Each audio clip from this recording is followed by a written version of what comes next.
Government minister confirming this afternoon that the UK is not following the lead recently taken by America.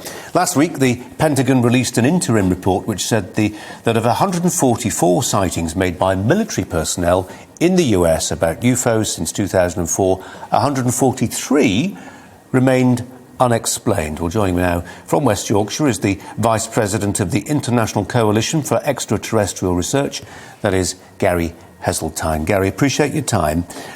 Let's just, for people who didn't catch what the Pentagon announced, what was it, 5 or 6 days ago, what did they say? Basically, it was a 9-page report from the Director of National Intelligence from what was called the UAP Task Force, which had been set up following the release of 3 videos in 2017, which appeared to show objects that were definitely there. There were craft flying around in the US airspace. They'd been captured on forward-looking infrared radar by Navy pilots, and these have become very famous. They've become known as the Tic Tac, the Gimbal, and the Go Fast. And I think, realistically, this is what it was all about. People, for the first time, had something where they could say, "Well, what is that? You know, there's something flying around." Now, the report was an interim report.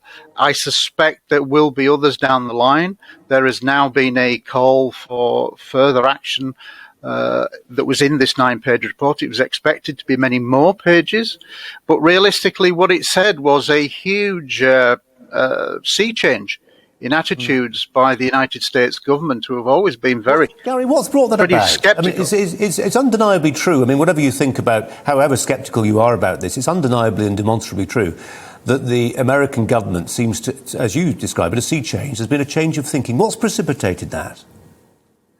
I think it's because those videos, and if you look in the body of the report, 18 of the 143 incidents, they say exhibit technology way beyond anything produced. And what we're saying is it's not American. They've ruled themselves out.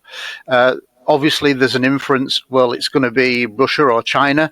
But realistically, that's not up to scratch either way. Luis Elizondo, who ran the secret Pentagon program where these videos came from, basically has said we're dealing with a phenomenon that can fly at 13,000 miles an hour, can pull 600 to 700 Gs, doesn't have wings, doesn't have a propulsion system, and they can come and go with impunity in the US airspace. Well, that's obviously a big deal. Yeah, I mean, it was interesting. I caught a bit of the debate, and it was a debate in the House of Lords today about this, and the government saying we're not going to open our files, there will be no British investigation. But somebody like Viscount Ridley, who's been in this studio before, Matt Ridley, was saying, look, at the end of the day, this is almost certainly weather phenomenon. It's a fly on the lens. It's something. No, it's not. It's not. It's not. I've been in this subject for over 40 years. I've been a public researcher. I'm the editor of UFO Truth magazine.